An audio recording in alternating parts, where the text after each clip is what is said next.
বা লোকসভাৰ নিৰ্বাচনত তেখেতৰ মূল অস্ত্ৰ কংগ্ৰেছ দলে নাইকিয়া কৰিলে। কোন এই মূল অস্ত্ৰ? মৌলানা আজমল চাহাব আৰু তেখেতৰ দল EIDF দল যথেষ্ট দুৰ্বল। আৰু কোনে কৰিলে? কংগ্ৰেছ দলে কৰিলে। কাৰ সহযোগত কৰিলে? অসমৰ জনসাধাৰণৰ সহযোগত কৰিলে। আৰু এতিয়া মুখ্যমন্ত্ৰী অস্ত্ৰহীন কি কৰিবলৈ চেষ্টা কৰিছে? যে এটা পাংচাৰ হোৱা দলত তেওঁ হাৱা ভৰাবলৈ চেষ্টা কৰি আছে। EIDF দলটোক পুনৰ জীৱিত কৰিবলৈ বিচাৰিছে। মৌলানা আজমল ডাঙৰীয়াক কেনেদৰে আৰু ৰাজনৈতিক সক্ৰিয় কৰিব পাৰে তাৰ বাবে তেওঁ গোটেই এটা পৰিৱেশ সৃষ্টি কৰিবলৈ বিচাৰি আছে। নিজৰ বন্ধুক পুনৰবাৰ ৰাজনৈতিক এটা লাইফলাইন দিবলৈ এনেধৰণৰ কাম মুখ্যমন্ত্ৰী হিমন্ত বিশ্ব শৰ্মা ডাঙৰীয়া কৰি আছে। যোগ দিয়া আগত মই বৰ্তমানৰ সমাজৰ ভিতৰত যিমান আমাৰ পুৰুষসকল আছে আহ্বান জনাইছোঁ যে আমি সকলোৱে দায়িত্ব ল'ব লাগিব।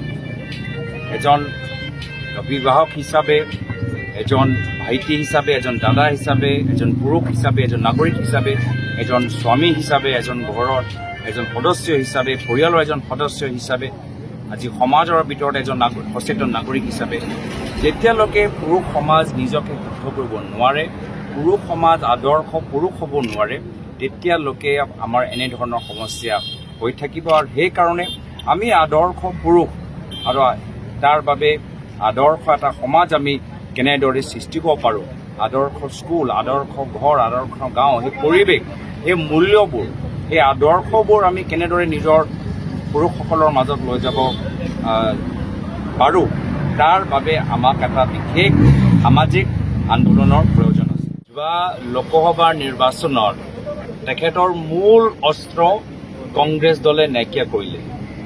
কোন এই মূল অস্ত্ৰ? মৌলানা আজমল চাহাব আৰু তেখেতৰ দল EIDF দল যথেষ্ট দুৰ্বল। আৰু কোনে কৰিলে? কংগ্ৰেছ দলে কৰিলে। কাৰ সহযোগত কৰিলে? অসমৰ জনসাধাৰণৰ সহযোগত কৰিলে। আৰু এতিয়া মুখ্যমন্ত্ৰী অস্ত্ৰহীন কি কৰিবলৈ চেষ্টা কৰিছে? যে এটা পাংচাৰ হোৱা দলত তেওঁ হাৱা ভৰাবলৈ চেষ্টা কৰি আছে। EIDF দলটোক পুনৰ জীৱিত কৰিবলৈ বিচাৰিছে। মৌলানা আজমল ডাঙৰীয়াক কেনেদৰে আৰু ৰাজনৈতিক সক্ৰিয় কৰিব পাৰে তাৰ বাবে তেওঁ গোটেই এটা পৰিৱেশ সৃষ্টি কৰিবলৈ বিচাৰি আছে। নিজৰ বন্ধুক পুনৰবাৰ ৰাজনৈতিক এটা লাইফলাইন দিবলৈ এনেধৰণৰ কাম মুখ্যমন্ত্ৰী হিমন্ত বিশ্ব শৰ্মা ডাঙৰীয়া কৰি আছে। যোগ দিয়া আগত মই বৰ্তমানৰ সমাজৰ ভিতৰত যিমান আমাৰ পুৰুষসকল আছে আহ্বান জনাইছোঁ যে আমি সকলোৱে দায়িত্ব ল'ব লাগিব।